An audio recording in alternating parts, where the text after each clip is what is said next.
Welcome to Studio Time at Learning to See Studio. Today we are going to follow up on the conversation with Breanna Reed, art therapist from Minnesota. So I hope you're able to catch that podcast. If not, check the links below and you can listen on that. But today we get to see the demonstration of her praying with art in real time during that conversation.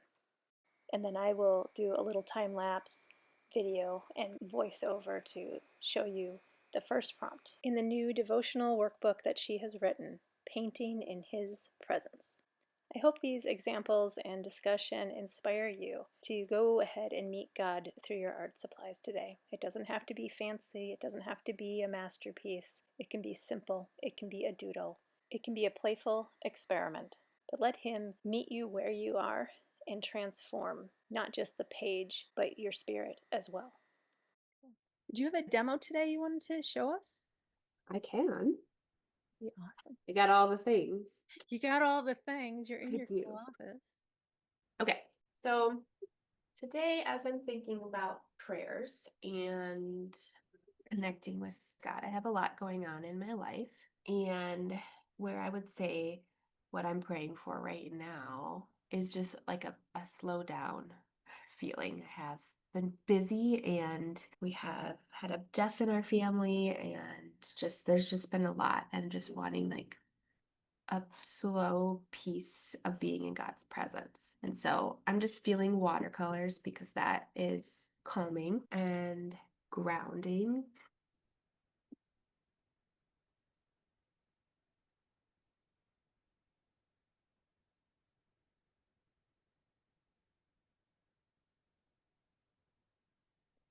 The thing I also like to do is just kind of write some prayers, some thoughts, like praying for the grounding, like a firm foundation.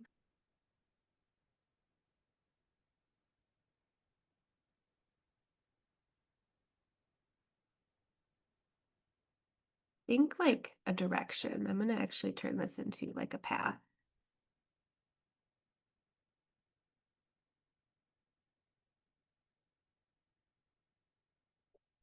And though we walk through the darkness and sadness, pain,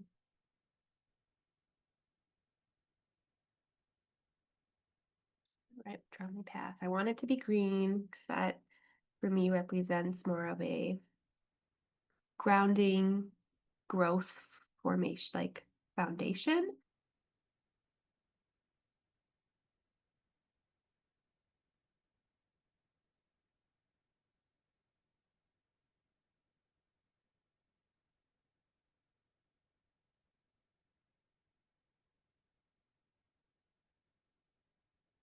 But like always, I'm gonna add glitter on top because that's how I like to represent God's presence.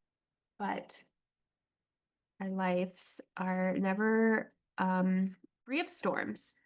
And so that's what I want to add in here.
something I made, have it in here, and in our group last night, in our teen art therapy group, we were making ourselves as trees and what we're rooted in and what we're growing. And I've been really focused and thinking about the fruits of the spirit, as I feel like my grandma who passed is just was like the person who amplified all of those. And so thinking about that, but in order to grow fruit and to grow anything, you need water and storms and rain, the hard times to be able to grow. And so though this part in my life, I might be going through this part is helpful to then have the growth of the grass and the path and I don't know, maybe some flowers. She talk about the storms and the hard times. I think about how it helps the roots grow stronger. Mm-hmm. It does.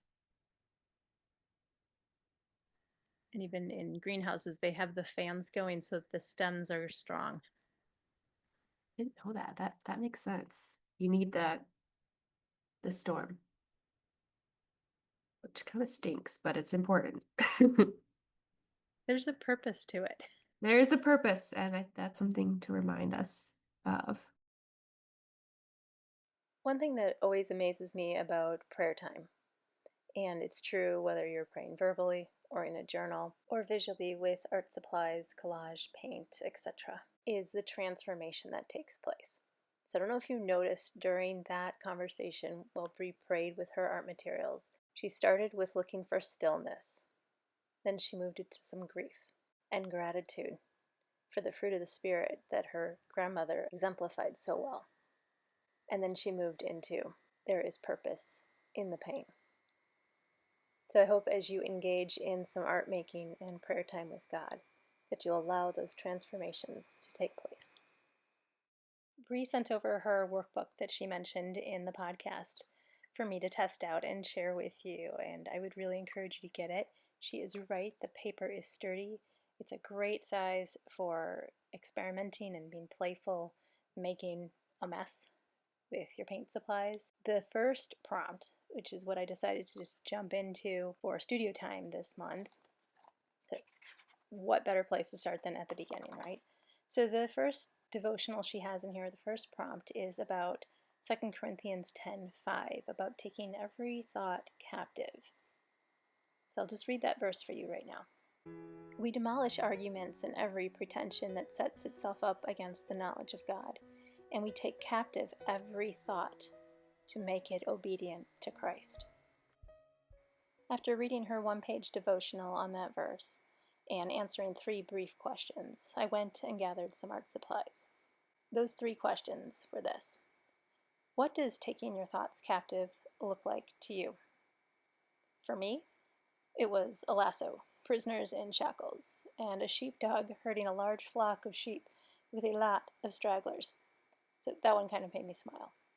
And that's the one I really wanted to make a picture of. The next question that was there was, what thoughts do you need to take captive? So that one went a little dark for me. Been struggling with some pretty negative thoughts. But maybe yours will sound different. So I'm not going to tell you what my answer was there. The third question was, what themes do you notice in writing down your thoughts? For me, it felt like my thoughts were dragging me down like a weighted fishing net. So another very powerful image that I thought I was going to depict on the page for making art. I went to my art supplies and gathered some, and here's what developed on my page as I prayed. It started with moving some gouache around to create simple figures that would represent my thoughts. Then I used water to spread some things around because I wanted there to be an atmosphere of these thoughts kind of pressing in and merging together, some depth on the page. After that dried, I went to my Inktense pencils and started writing some of those specific thoughts into the images. Then I came back in with water and a paintbrush and just kind of dabbed it on to blur the writing and create some drips. I didn't want any super crisp lines on this. I wanted it to feel very flowy because I feel like that's what my thoughts feel like. And I was able to finish it with a prayer to God. asking for his help in this process of taking my thoughts captive back to him and coming away with truth about how he sees me. I hope you'll give this a try for yourself today, to meet God through your art, to sit in his presence with a verse or a color, a thought, a specific situation, to just sit with him and let the image and the words and the colors transform the space in your notebook. A visual and tangible reminder of how he comes in and transforms our mind, our heart, our body, and our space with his spirit. God bless you all.